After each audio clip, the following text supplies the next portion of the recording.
Hello there, this is Clone Brother Reviews, and in today's video I'm going to be showing you how you can make a LEGO Hawkbat Battalion Clone Trooper. So without any further ado, let's begin. The legs for this minifigure come from the 2013 ATTE Mace Windu.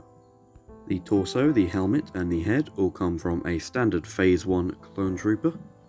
The first cloth piece that I used comes from Empire Strikes Back Boba Fett. And the other cloth piece comes from this Ben Kenobi minifigure from the Inquisitor Transport Scythe. If you've done it correctly, your minifigure should now look like this. Feel free to pause here if you need a reference photo for when you're constructing it. I had the idea for this minifigure as soon as I saw the cloth piece and I knew I just had to make it. So here it is, and I think I've done an okay job.